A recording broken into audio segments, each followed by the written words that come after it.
El último modelo que vimos, el modelo de Bohr, recordemos que tomaba algunos conceptos del modelo de Rutherford, nada más que añadía al modelo de Rutherford como diferencia el hecho de que los electrones no se disponían en cualquier lugar, sino que se disponían en órbitas definidas, a las cuales Bohr le ponía un nombre y un número, la 1, la 2, la 3, la 4 y así sucesivamente, y también le ponía una letra, la letra K, la primera órbita, la letra L, la segunda, la letra M, la tercera, la N, la cuarta y así, ¿sí? Y también hablaba Bohr de los saltos cuánticos, decía que los electrones más cerca del núcleo son los que tenían menos energía, los más lejos del núcleo tenían más energía, y que si yo le daba energía, le aplicaba, por ejemplo, calor o luz, estos electrones se excitaban y podían saltar de órbita, ¿sí? Si yo le doy energía, salta de una órbita interna hacia una más externa, y después en un determinado momento, si yo lo dejo quieto, libera energía en forma de luz y vuelve a la órbita anterior. Acá vemos este ejemplo y vemos que en el núcleo están los protones y los neutrones, pero hasta este momento todavía no se había descubierto la partícula neutrón. Nosotros la usamos en el video para que sirva de ejemplo, pero todavía no sabían de la partícula neutrón, aunque Rutherford algo sospechaba de que había una partícula, de que no la tenían en cuenta y de que sí existía.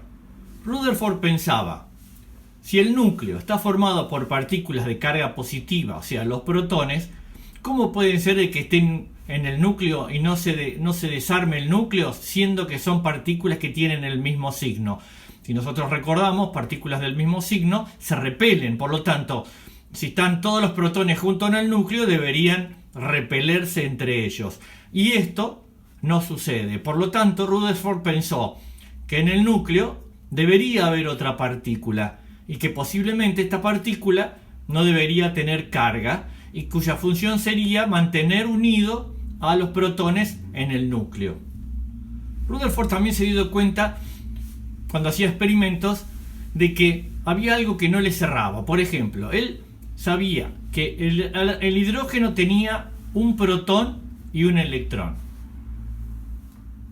Entonces, cuando lo pesaba, si ustedes recuerdan, decimos que el electrón es tan chiquito que no tiene masa, o es tan poquita la masa que no la tenemos en cuenta. Entonces, lo único que suma masa o peso al átomo, en este caso, es el protón. Entonces, cuando él sumaba el hidrógeno, que tenía un protón, le daba una masa real de 1. El átomo de helio, que tiene 2 protones en el núcleo, y por lo tanto tiene 2 electrones, porque siempre tienen que anular la carga, cuando lo pesaba, resulta que él calculaba, 2 protones, peso 2, y resulta que pesaba realmente 4. En el litio, que tiene 3 protones y 3 electrones, pensaba pesar a 3, pero pesaba casi 7. Entonces, acá Rutherford sospechaba de que había alguna otra partícula en el núcleo de que no había sido descubierta. Ahora sí, con la aparición de esta nueva partícula en el núcleo, empezó a coincidir el peso que venían mirando y observando en los distintos elementos, coincide con la suma de los protones y los neutrones, ya que, como repetimos, hace un rato dijimos, los electrones no son tenidos en cuenta. Entonces, ¿y qué función cumplen los neutrones? Estabilizan el núcleo, le dan masa y hacen de que estos protones que tienen la misma carga no tengan conflicto entre ellos y busquen repelerse. Resumiendo entonces, tenemos el electrón que tiene carga negativa, gira en órbita alrededor del núcleo y es muy pequeño, por lo tanto su masa es despreciable. ¿Qué quiere decir? Que no la tengo en cuenta como masa, así como la carga, pero la masa no la tengo en cuenta. Tengo el protón que tiene carga positiva, forma parte del núcleo y su masa es igual a 1, y el neutrón que no tiene carga, junto con el protón forman el núcleo, y también el neutrón tiene masa igual a 1. Acá vamos a ver en el dibujito las 3 partículas que conocemos y sus distintas funciones, que es muy importante tener en cuenta. El protón no puede moverse del átomo, forma parte del núcleo, y los protones vamos a ver que no pueden ni salir ni entrar, es decir, no se pueden ir a otro átomo, ni tampoco puede venir un protón del otro átomo al nuestro. Por lo tanto, vamos a ver que hay otras partículas sí se pueden ir, pero en el protón no. Por eso decimos que le da identidad al átomo. ¿Qué quiere decir esto? Que bueno, que todos los átomos que tengan un protón son iguales y tienen un determinado nombre. Los que tengan dos protones son todos iguales y van a tener otro nombre, y ya vamos a ver cuál es ese nombre. El electrón. El electrón es una partícula que, si yo le aplico energía, dijimos, se excita y puede hacer un salto cuántico, inclusive puede salir fuera del átomo. Cuando sale del átomo no se pierde, no es que se va al espacio y se perdió, no. Si sale del átomo, va a otro átomo.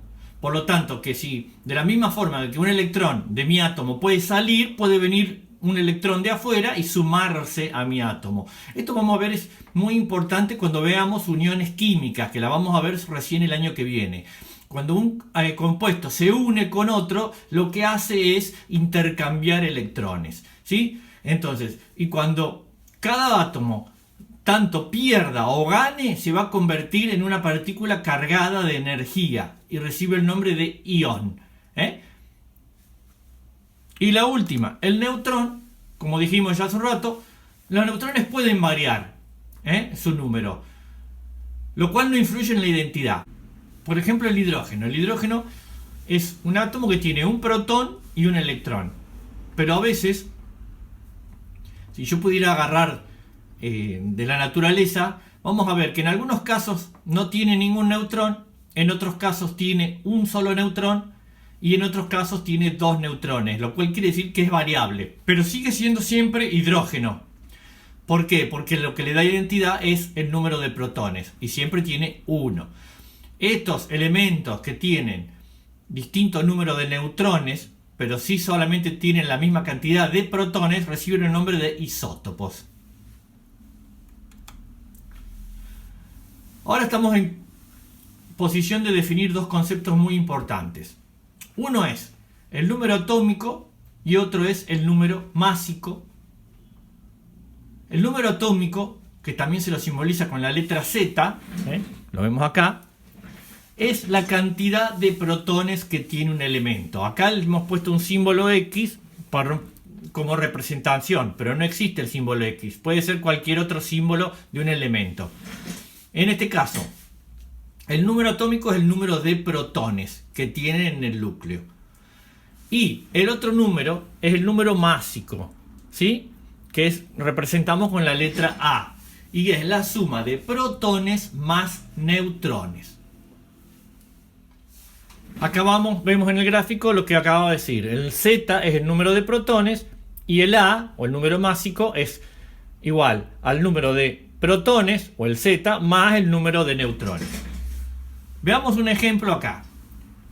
Dijimos que el número atómico o el Z le da la identidad del átomo. ¿Qué significa? Que cualquier átomo del universo que yo pueda agarrar y vea que tiene un solo protón es un átomo de hidrógeno. ¿Sí? Acá tengo el dibujito.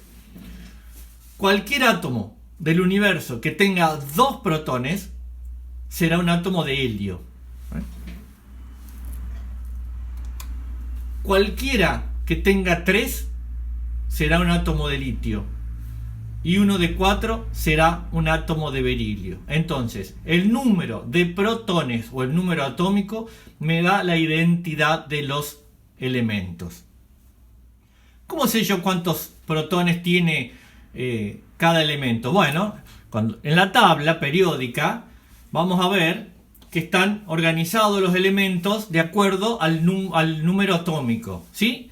O al número de protones. Entonces, si ustedes se fijan, arranco con el hidrógeno, tiene el número 1 en este costadito. El 1 es los protones que tiene el hidrógeno. Me voy siguiendo la fila de arriba. El 2, el helio, tiene 2. El 3, el litio, 4, 5, 6, 7, 8, 9, 10, 11, 12, y así están ordenados por número atómico. Entonces, si yo agarro un átomo cualquiera y miro y dice tiene 41 protones, entonces, ¿qué hago? yo puedo ir a la tabla, ¿sí? Busco el número 41, ¿sí? Y me fijo el nombre, es el niobio. Es el elemento niobio. De repente dice, no, pero agarré un átomo que tiene 27. Bueno, busco en la tabla, el de 27 es el cobalto. Volvemos entonces a lo mismo. El número de protones o el número atómico le da la identidad a los elementos. Vamos a hacer un ejercicio para practicar el número atómico y el número másico, ¿sí? Ve, acá tenemos un elemento que es el neón, ¿sí? Que es un gas. Miro y me dice número atómico 10, número másico 22. En la tabla figura así, yo busco el dato y yo sé que el número atómico es igual al número de protones. Entonces, ¿cuántos protones tiene el neón? Tiene 10 protones, ¿sí? 10 protones. Bien. Ahora, me dice que el número másico es 22. ¿Qué es el número másico? Es la suma de protones más neutrones. Por lo tanto, si yo a ese número le resto el 10, que es el número de protones, ¿qué me queda? Me queda el número de neutrones. Entonces, ¿cuántos neutrones tiene? Tendrá 22 menos 10, 12 neutrones. Bien, ahora el último dato que me falta. ¿Cuántos electrones tiene este compuesto? Bueno, acá no me dice nada, pero sí me dice, y yo sé, de que el número de electrones es igual al número de protones, porque se tienen que anular las cargas. Entonces, si tiene 10 protones, ¿cuántos electrones tendrá? Y tiene 10, para que la carga del elemento sea neutra. En el caso del carbono, ¿sí? Veo número atómico 6, masa atómica 12. Bien, si tiene un número atómico igual a 6, quiere decir de que tiene 6 protones. Bien, ahora, la masa atómica es 12, es la suma de protones más neutrones. Entonces, si yo a este número, que es la suma de protones y neutrones, le resto el 6, me da los números de neutrones. 12 menos 6, 6. Tiene 6 neutrones. Y por último, ¿cuántos electrones tiene? Y volvemos al concepto anterior. Si es neutro, porque siempre los elementos son neutros, tiene que tener la misma cantidad de electrones que de protones para que se anulen las cargas. Por lo tanto, tiene 6. Y por último, el oxígeno. Número atómico 8, número másico o masa atómica 16. Bien, número de protones igual al número atómico 8. Número de neutrones. Bueno, si este número es la suma de protones y neutrones, resto este con este me da los neutrones, tiene 8. ¿Y cuántos electrones tiene? Y si tienen que anular los protones con los electrones, si tiene 8 protones, tiene 8 electrones.